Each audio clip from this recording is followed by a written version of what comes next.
Hello twelfth class. आज electricity का final topic है हमारे पास, पोटेंशियोमीटर।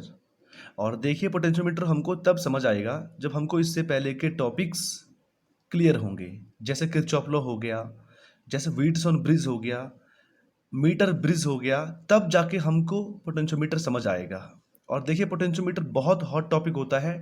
हर साल पोटेंशियोमीटर पे एक क्वेश्चन आता है। अगर पोटेंशियोमीटर की थ्योरी नहीं आएगी, इसकी वर्किंग नहीं आएगी, तो इस पे बेस न्यूमेरिकल आएंगे। और इस पे बेस न्यूमेरिकल भी इतने आसान नहीं होते हैं। तो हमको इसको बहुत डीपली समझना है, होता क्या है, इसकी नीड क्या है, हाउ इट वर्क्स, राइट, इसका प्रिंसिपल क्या क्या है, कैसे ये काम करता है। देखो जरा क्या क्या होता है। तो पोटेंशियोमीटर की स्टार्टिंग करेंगे इसकी नीड से, कि क्यों चाहिए हमको ये, राइट। तो पहले जरा देखो इसकी रिक्वायरमेंट क्या है। मान लीजिए कि हमारे पास यहाँ पर एक रेसिस्टेंस है, मान लो ये एक एक हमारे पास रेसिस्टेंस है। ऑल दो रेसिस्टेंस ऐसा होता नहीं है, पर हम इसको सिंबॉलिकली ऐसे बना देते हैं, ऐसा होता नहीं है वो।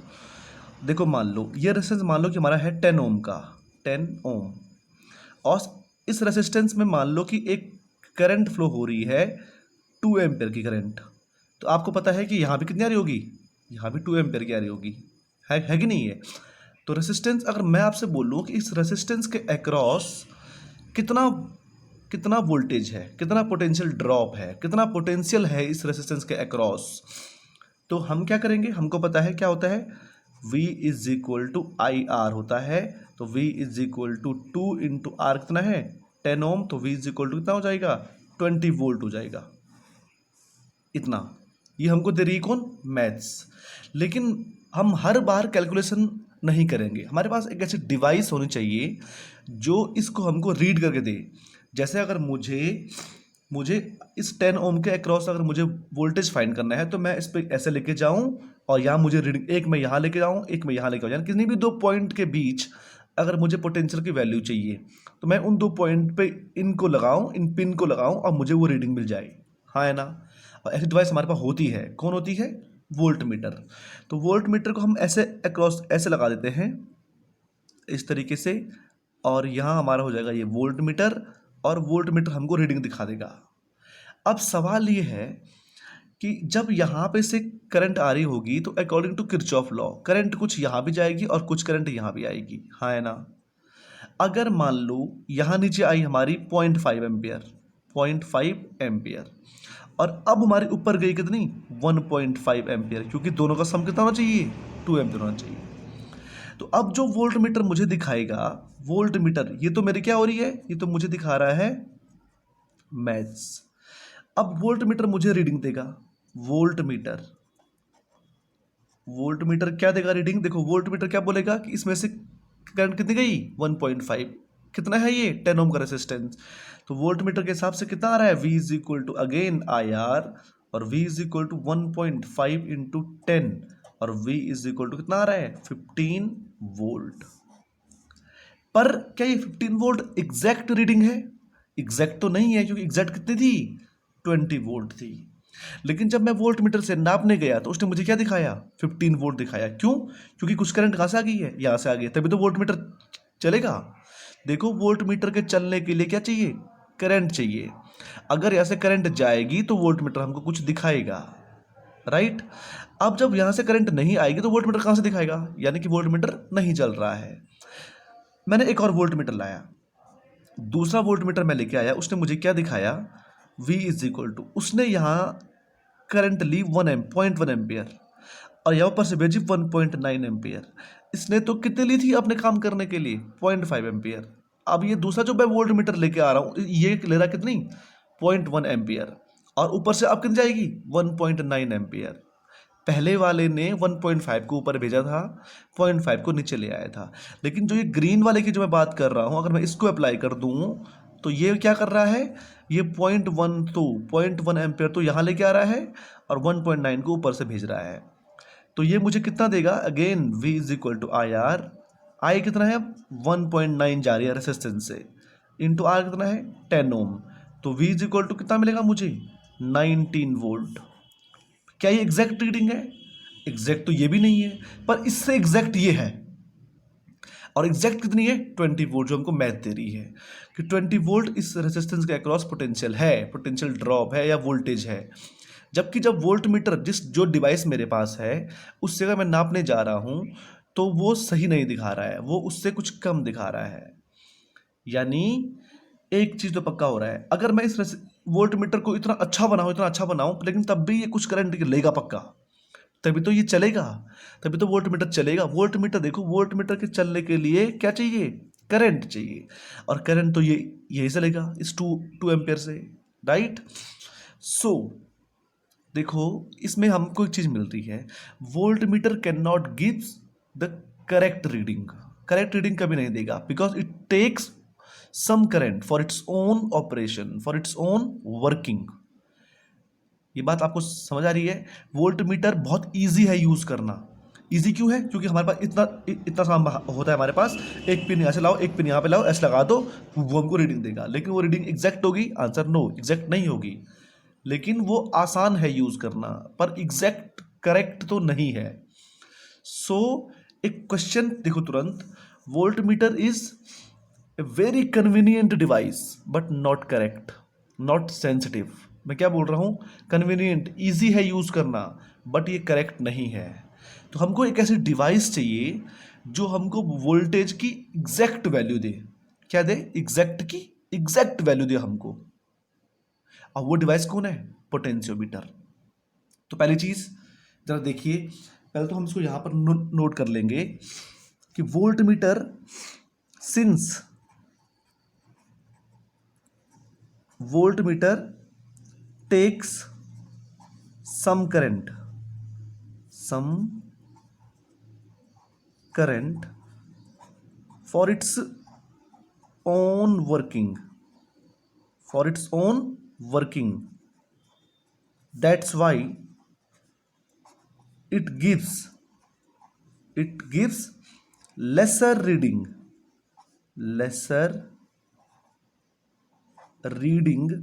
than एक्चुअल 20 ओम से हमेशा कम ही रीडिंग देगा। कौन? Volt meter.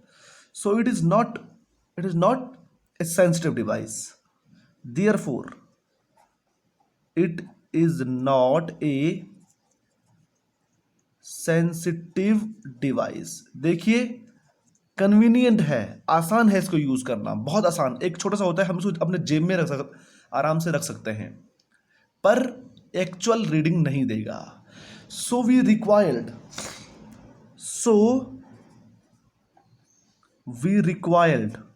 हमको क्या चाहिए?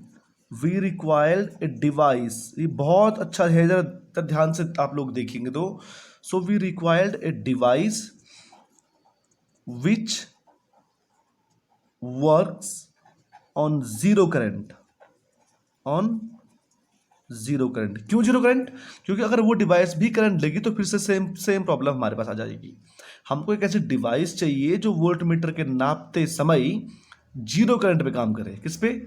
जीरो करंट पे, which work on zero current. And for this purpose we use potentiometer,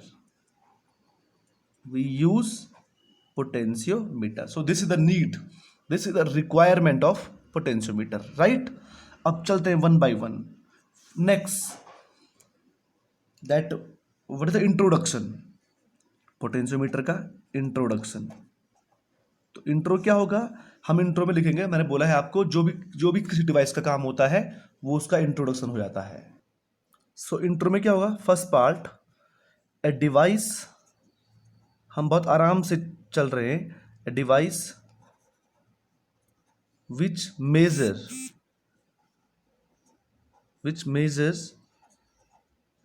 the potential difference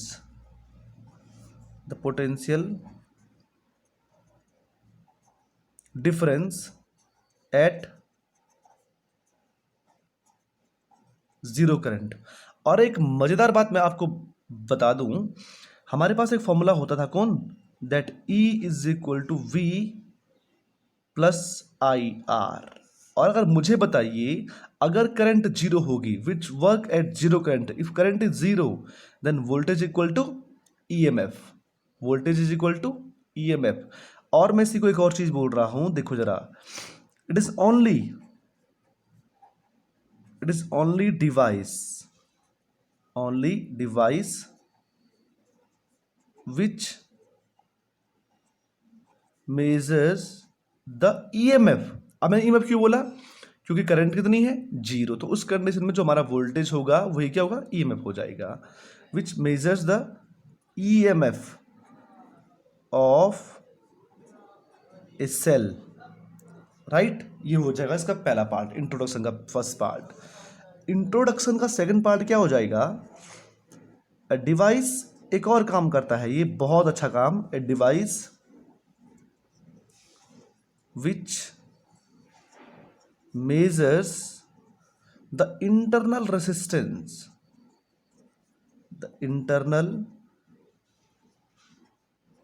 resistance of a cell का ईएमएफ और सेल का इंटरनल रेसिस्टेंस फाइंड करने के काम आता है कौन? पोटेंशियोमीटर। नेक्स्ट देखिए इसके प्रिंसिपल दो हमारे पास हो जाएंगे, बहुत इंपॉर्टेंट प्रिंसिपल। और अगर आपको इसके प्रिंसिपल समझ आ जाएंगे तो आपको पोटेंशियोमीटर भी समझ आ जाएगा। बशर्ते आपको मीटर ब्रिज अगर आपने पढ़ा है तो पोटेंशियोमीटर को समझने में कोई दिक्कत नहीं होगी, ये गारंटी है आपकी, राइट? देखो प्रिंसिपल क्या क्या है इसके। तो फर्स्ट प्रिंसिपल इसका है पोटेंशियल ग्रेडियंट का, और ये क्या होता है? देखो, when a constant current is flowing through a wire, एक कांस्टेंट करंट, देखो मैं अंडरलाइन कर दे रहा हूं वर्ड को, constant current is flowing through a wire of uniform area, wire of uniform area of cross section. Wire का area क्या होना चाहिए? यूनिफॉर्म। वायर का एरिया ऐसा नहीं होना चाहिए कहीं कहीं पे मोटी हो कहीं पे पतली हो, एक जैसी वायर होनी चाहिए हमारे पास। Then potential drop across any portion is directly proportional to the length of that portion. जरा ध्यान से फिर से, when a constant current is constant, इस फ्लो ऐसा नहीं होना चाहिए कि अभी 2 एम्पेयर है और फिर बाद में कितने हो जाए? 20 एम्पेयर हो जाए। Is flowing through a wire of uniform area of cross section, area भी क्या होना चाहिए? Constant. Current is constant, area is constant. Then potential drop across any portion is directly proportional to the length of that portion. तब क्या होगा? तब potential किसी भी लेंथ के क्रॉस, किसी पोर्शन के क्रॉस कितना होगा? उस पोर्शन की जितनी लेंथ है उसके बराबर। यानी कि क्या बोल रहा है? हम जानते हैं रेसिस्टेंस इज इक्वल टू क्या होता है? रो एल बाई ए होता है ना। और हमको पता है कि वोल्टेज इज इक्वल टू क्या होता है? V is equal to I into R होता है। तो V is equal to I, R की वैल्यू यहाँ से पुट कर दो, रो एल बाई ए। अब यहाँ से हमने क्या क्या बोला?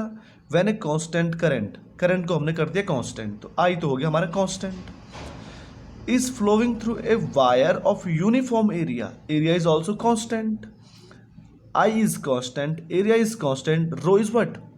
Resistivity is also a constant. हमको पता है ना, हमने बात कर रखी है हर एक टॉपिक पर। Rho is constant, I is constant, A is constant, everything is constant. So is equal to ये कांस्टेंट, ये कांस्टेंट, ये कांस्टेंट, तो बड़ा कांस्टेंट के, और कौन बच गया? एल। हाँ है ना? यानी कि हमको क्या मिल गया है? हम जब कांस्टेंट को हटाऊंगा तो V is directly proportional to L, और यही तो है ये कि potential drop across any portion is directly proportional to the length of that portion. अब मुझे यहाँ से क्या मिल गया? मुझे से मिल गया K is equal to V upon L। Now what is K? K is potential per unit length. Potential per unit length क्या है? K potential per unit length. और हम क्या बोलते हैं इसको? अगर आपको याद होगा तो पोटेंशियल ग्रेडियंट। अगर आपको समझ में नहीं आ रहा है तो प्लीज़ पोटेंशियल ग्रेडियंट वाली वीडियो को जरूर देखिए, मैं उसका डिस्क्रिप्शन बॉक्स में वो कर दूंगा, लिंक डाल दूंगा, ठीक है? तो K इज इक्वल टू कितना हो गया? V upon L. V upon L potential gradient यही तो है, पोटेंशियल ग्रेडियंट, राइट? यानी कि अगर मुझे किसी वायर के, फिर ध्यान सुनो, अगर मुझे किसी वायर का potential per unit length, 1 centimetre length में कितना वोल्टेज है, 1 सेंटीमीटर लेंथ में कितना वोल्टेज है, अगर वो मुझे पता है तो 5 सेंटीमीटर पर कितना होगा? तो आंसर 5 से उसको इंटू कर देंगे, 20 पे कितना होगा, 20 से उसको इंटू कर देंगे। इसीलिए हम इस डिवाइस में पहले पोटेंशियल ग्रेडियंट फाइंड करेंगे हमेशा। वो होता क्या है, पोटेंशियल पर यूनिट लेंथ। क्या होता है, पोटेंशियल पर यूनिट लेंथ। एक यूनिट लेंथ पे कितना पोटेंशियल है। अगर मुझे एक यूनिट पे आ जाए तो कितना भी सेंटीमीटर पे कितने भी लेंथ पे अगर मुझे पोटेंशियल फाइंड करना है तो मैं आराम से फाइंड कर दूंगा बाय मल्टीप्लाइंग दैट। क्या मैं ठीक बोल रहा हूँ? ठीक है, ये तो हो गया हमारा पहला प्रिंसिपल। इसमें मुझे एक और चीज़ ऐड करनी है और वो ये है, इसी प्रिंसिपल में जरा ध्यान से देखो। अभी हमारे पास क्या है, K इज इक्वल टू, अभी मेरे पास आया था K is equal to V upon L। अब मान लो कि मेरे पास दो पोटेंशियोमीटर है, मान लो दो पोटेंशियोमीटर मेरे पास है। मान लो एक का जो K है, K मतलब पोटेंशियल पर यूनिट लेंथ, एक का है मेरे पास मान लो 0.01 वोल्ट पर सेंटीमीटर, और एक का मेरे पास K है मान लो ये है 0.0001 वोल्ट पर सेंटीमीटर। ये दो पोटेंशियोमीटर के पोटेंशियल ग्रेडियंट हैं। अब मुझे ये बोलना है दोनों में से कौन अच्छा है। तो आप जानते हैं दोनों में से कौन अच्छा है, दोनों में से ये वाला पोटेंशियोमीटर अच्छा है। अब ये क्यों अच्छा है, क्योंकि इसने ज़्यादा डीप, ज़्यादा छोटी रीडिंग हमको दी है। जैसे मैं आपको बोलूँ, मेरे पास एक मीटर स्केल है, मेरे पास एक वर्नियर कैलिपर्स है और मेरे पास एक स्क्रू गेज है। इनमें से सबसे अच्छा कौन है? तो आंसर है स्क्रू गेज है, क्योंकि स्क्रू गेज का लीस्ट काउंट, कम से कम जो वो नाप सकता है वो कितना है, 0.01 सेंटीमीटर। 0.01 सेंटीमीटर तो बहुत छोटा होता है ये, है ना। जबकि एक मीटर स्केल कितना होता है, मीटर स्केल तो 1 मिलीमीटर 0.1 सेंटीमीटर तक ही नाप सकती है। वर्नियर कैलिपर्स 0.01 सेंटीमीटर तक ही नाप सकती है, लेकिन स्क्रू गेज 0.01 सेंटीमीटर तक नाप सकता है ना। तो इसीलिए जो पोटेंशियोमीटर कम तक नापे, यानी कि ज़्यादा डेप्थ तक नापे, ये इतना कम तक नाप रहा है, ज़रा देखो, तो ये उतना अच्छा होगा। अब अच्छा कब होगा, इसका के जिसका जितना कम वो उतना अच्छा। अब के कम कब होगा, जब उसका लेंथ बड़ा हो जाएगा, क्योंकि वी तो सेम ही होगा ना, वी तो वोल्टेज तो हम दोनों जगह सेम लगाएंगे। अब ऐसा थोड़ी कि मैं वोल्टेज लगा करके उसका ग्रेडियंट बढ़ा दूंगा, मैं लेंथ को बढ़ा करके उसका ये के क्या कर दूंगा, कम कर दूंगा। So we need long bridge, long wire potentiometer. देखो इसको हम लोग बोलते हैं सेंसिटिविटी। आप एक एक चीज को समझते जाइए, ये सारा प्रिंसिपल के अंदर है। Sensitivity of potentiometer. सेंसिटिविटी क्या होता है, मैं ये बोल रहा हूं, देखो sensitivity means how much close to actual value, actual value से कितना क्लोज है, वो उसका मतलब हमारी सेंसिटिविटी का मीनिंग है। और वो कब होगा, इफ, या इसको मैं एक चीज बोल रहा हूं, how much laser is reading, वो क्या दिखाती है, सेंसिटिविटी। तो मैं एक चीज बोल रहा हूं, इफ के is low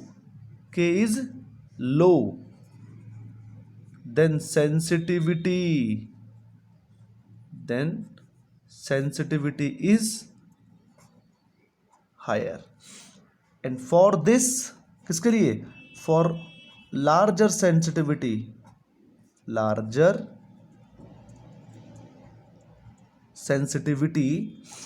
we require a long wire potentiometer. Long wire मतलब 10 मीटर वायर का, 20 मीटर वायर का हमको क्या चाहिए, पोटेंशियोमीटर चाहिए, राइट। क्या चाहिए, 10 मीटर वायर का, 20 मीटर वायर का पोटेंशियोमीटर हमको चाहिए। एक और चीज, अगर मैं V और L के बीच में ग्राफ खींचूं, V और L के बीच में, तो अभी आपने क्या देखा, V is directly proportional to L, और ये ग्राफ मुझे ऐसा मिला, मान लो इस तरीके से। तो ये ग्राफ का जो स्लोप है, ये ग्राफ हमको क्या दिखा रहा है, आंसर है ये मेरे को ग्रेडियंट दिखा रहा है। क्या दिखा रहा है, ग्रेडियंट, क्योंकि यहाँ पे क्या होता है, V is equal to K L होता है। अब इज के is equal to V upon L, slope आ जाएगा ना हमारा, तो क्या है gradient. If I ask you that there are two potentiometer और एक का ये K1 है, एक का ये K2 है, तो कौन सा पोटेंशियोमीटर हमारे लिए अच्छा होगा? तो अब आंसर है, ऐसे क्वेश्चन हमारे पास आते हैं, ये कैसे हो जाएगा? हम वोल्टेज को कर देंगे कांस्टेंट, वोल्टेज को हमने कर दिया कांस्टेंट, और ये हो जाएगी लेंथ, एक की लेंथ ये, एक की लेंथ ये, L1 और L2, और ये L हमारी इस साइड जा रही थी। K1 वाले पोटेंशियोमीटर के लिए लेंथ कितनी है? L1, इसके लिए कितनी है? L2। लेंथ किसकी बड़ी है? इसकी, K2 की। तो since L2 is greater than L1, K2 वाले के लिए लेंथ बड़ी हो रही है, और लेंथ बड़ी होगी तो क्या हो जाएगा? अभी हमने क्या बोला है? For larger sensitivity we require a long wire potentiometer. तो इफ लेंथ इज लार्जर, किसकी? K2 की, therefore K2 is more sensitive,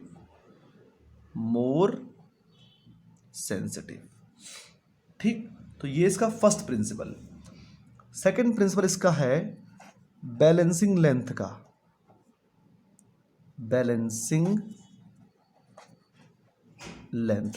और ये क्या होता है? देखिए, बैलेंसिंग लेंथ का प्रिंसिपल क्या बोलता है? मान लीजिए कि हमारे पास यहाँ पर एक सेल है, ये सेल E1, और एक सेल हमारे पास यहाँ पर है, और ये है सेल E2, और इस तरीके से यहाँ पर हमने इन दोनों के बीच में हमने यहाँ पर अटैच कर दिया है एक गैल्वेनोमीटर। इस तरीके से हमने यहाँ अटैच कर दिया, कौन? गैल्वेनोमीटर। अब आप मुझे ध्यान से बताइए, ये जो सेल है, ये सेल और ये सेल है हमारे पास E2 तो इस सर्किट में करंट ऐसे फ्लो करवा रहा है, इस तरीके से, है ना, पॉजिटिव टू नेगेटिव। और E1 इस सर्किट में करंट ऐसे फ्लो करवा रहा है ना, पॉजिटिव टू नेगेटिव। क्या मैं ठीक बोल रहा हूं? अब ध्यान से जरा देखो, अगर E1 नहीं होता तो E2 खाली ऐसे करंट फ्लो करवाता, कैसे? क्लॉकवाइज। तो तब मेरा गैल्वेनोमीटर ऐसे डिफ्लेक्ट हो जाता, कैसे? इस डायरेक्शन में, क्लॉकवाइज में। कब? जब E2 नहीं होता, जब E1 नहीं होता तो तब ओनली E2। दूसरा, जब E2 नहीं होता तो तब क्या होता? जब E2 नहीं होता तब तो ये क्या होता? ऐसे फ्लो होता, यानी कि एंटी क्लॉकवाइज। तो तब मेरा गैल्वेनोमीटर ऐसे डिफ्लेक्ट हो जाता। ये कब है?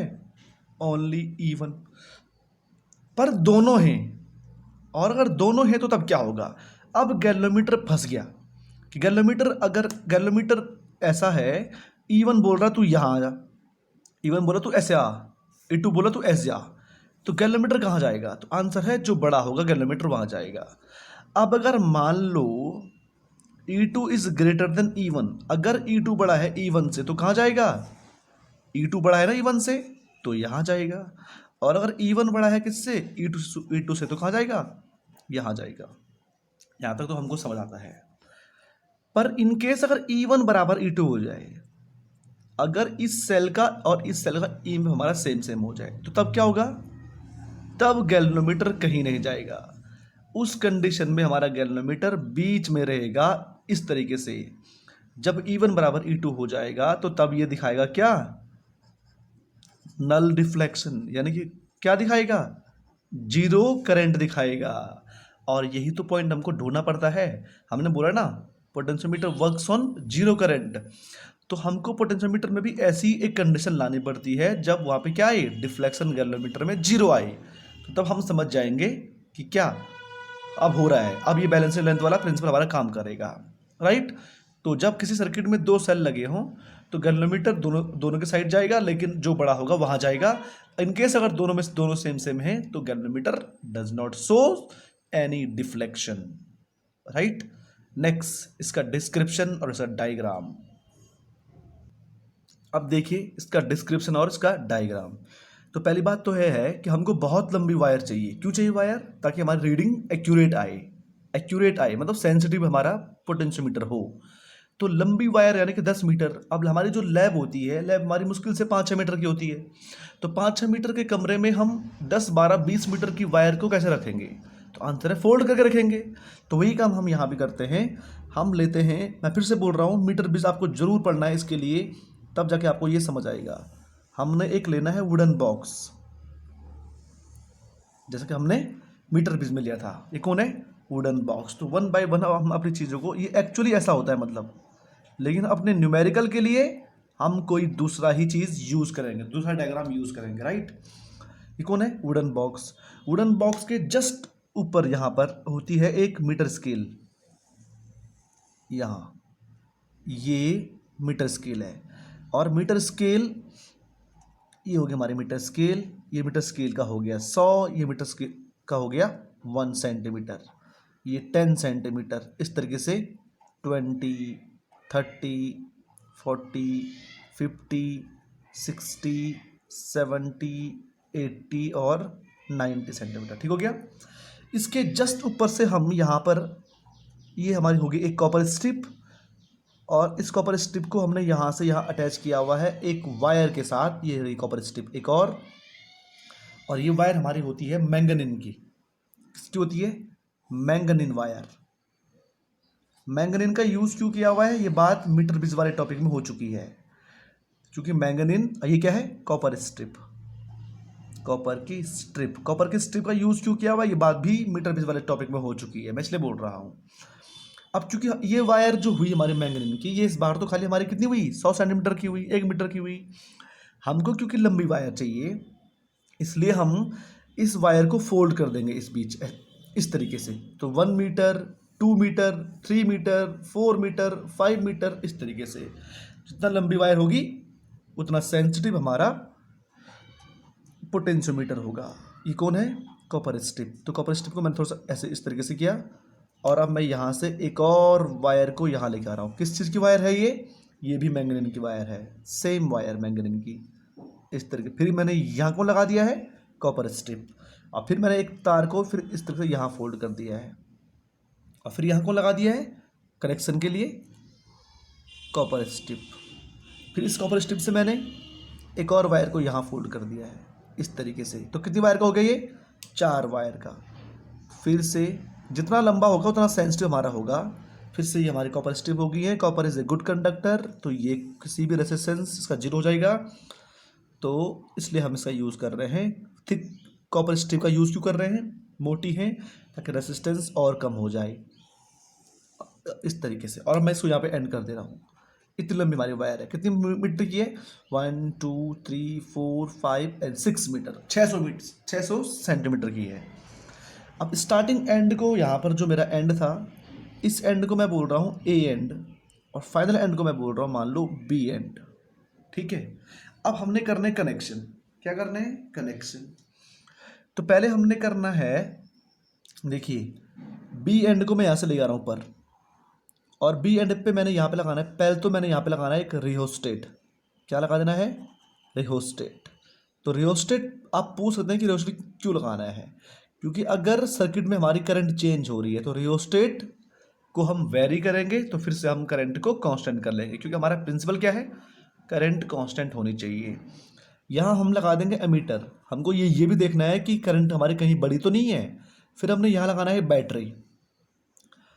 बैटरी ये हमारी होगी ड्राइवर बैटरी, मेन बैटरी हमारी हो जाएगी, और इसको हमने यहाँ से कर देना है, सर्किट को पूरा कर देना है इस तरीके से। इसको मैं यहाँ अटैच कर रहा हूँ पॉइंट ए पर।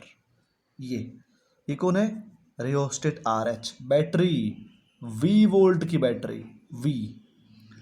ठीक हो गया। अब जिस सेल का मुझे EMF फाइंड करना होता है, उस सेल को मैं यहाँ से अटैच करता हूँ, इसी एंड से। उस सेल को मैंने यहाँ से अटैच कर दिया इस तरीके से। ये मेरा सेल है जिसको कि मुझे EMF फाइंड करना है, E। ये कौन है? सेल। और इस सेल के आगे मैं लगा दूंगा यहाँ पर कौन? गैल्वेनोमीटर। और गैल्वेनोमीटर का एक एंड जो हमारा होता है फ्री, उसको मैं लगा दूंगा with the help of jockey, कहीं भी लगा दूंगा इस तरीके से। तो अगर यहाँ पर मेरा नल पॉइंट, अभी मैं दिखाता हूँ आपको वर्किंग में, ये तो फिलहाल मेरा डिस्क्रिप्शन है। यहाँ पर अगर मेरा नल पॉइंट आ रहा है तो कितना हुआ ये? 100, 200, और ये इतना आया तक। नाप देना मुझे कि कहाँ पर आ रहा है मतलब, ठीक है। तो ये वायर किसकी है? मैंगनीन की। वुडन बॉक्स है। ये क्या है? Metre scale, metre scale. ये कौन सा सेल है? ये मेरा प्राइमरी सेल है, प्राइमरी सेल, जिसका कि मुझे ईएमएफ फाइंड करना पड़ता है। ये कौन है अपना? ये हमारा है गैल्वेनोमीटर। ये बैटरी कौन सी है? ये मेन है, ये ड्राइवर बैटरी है, सर्किट को ड्राइव ये कर रही है, ड्राइवर बैटरी। और ये ड्राइवर बैटरी का वोल्टेज हमेशा इस सेल, जिसका कि हम लोग ना ईएमएफ फाइंड करने जा रहे हैं, उससे बड़ा होगा पक्का। दैट ड्राइवर बैटरी का वोल्टेज हमेशा ईएमएफ इस वाली सेल के ईएमएफ से बड़ा होना चाहिए। जरा ध्यान से सुनो जरा एक बात को, ड्राइवर बैटरी का वोल्टेज इस सेल के ईएमएफ से बड़ा होना चाहिए, क्योंकि ये बैटरी ही ड्राइव कर रही है सर्किट को। ठीक है, ये कौन है हमारा? ये हमारा है एमीटर। ठीक है, तो ये मोटा मोटा इसका हो गया डिस्क्रिप्शन प्लस डायग्राम, दोनों डायग्राम भी हो गया और डिस्क्रिप्शन भी हो गया। पर एक चीज मैं आपको और दिखाना चाह रहा हूं, सर्किट डायग्राम समझने के लिए हम लोग क्या करेंगे? समझने के लिए हम लोग यहाँ देखिए, फॉर अंडरस्टैंडिंग पर्पस, समझने के लिए हम लोग इस तरीके से इसको बना लेंगे, ये एंड ए और ये end B, end A end B. ये वायर 10 वायर हो सकती है, देखो इन सब वायर को मैंने मिक्सअप करके एक बना दिया है। ठीक है, आप समझने में क्या बोल रहा हूँ? ये सारी वायर इतनी लंबी चौड़ी ना बना करके मैंने खाली एक वायर बना दी है। अब मुझे पता कि ये कौन है? पोटेंशियोमीटर है। बी एंड को मैं ऊपर ले गया, देखो बी एंड को मैं ऊपर ले गया, सबसे पहले कौन लगाया? रिहोस्टेट लगाया, ये अपना रिहोस्टेट है। अब कौन लगाया? एमीटर लगाया। अब कौन लगाया? ड्राइवर बैटरी लगाई। याद रखिए ड्राइवर बैटरी का पॉजिटिव जुड़ा हुआ है किससे? पॉइंट ए से। और फिर मैंने पॉइंट ए को नीचे खींचा और यहाँ मैंने लगाना है कौन? सेल। अब कौन लगाना है? गैल्वेनोमीटर। और अब ये लगा दिया जॉकी से, यहाँ कर दिया अटैच। इस तरीके से है ये। तो अंडरस्टैंडिंग के लिए हम अपना सर्किट डायग्राम ऐसे बनाएंगे, driver battery, ammeter, rheostat, point B, this is point B upper point, this is lower point, point starting point, end point, driver battery का ई, और हम ये कहाँ आ रहे हैं? ये आ रहा है हमारा बैलेंसिंग लेंथ, जहाँ पर कि कोई करंट फ्लो नहीं हो रही है। तो अंडरस्टैंडिंग पर्पस के लिए हम ऐसा बनाएंगे, और अदरवाइज ये होता तो ऐसा है, राइट? ठीक है, तो इसके एप्लीकेशन कैसे काम करता है अब आगे देखिए जरा, नेक्स्ट वीडियो में हम लोग बात करेंगे। ठीक है, थैंक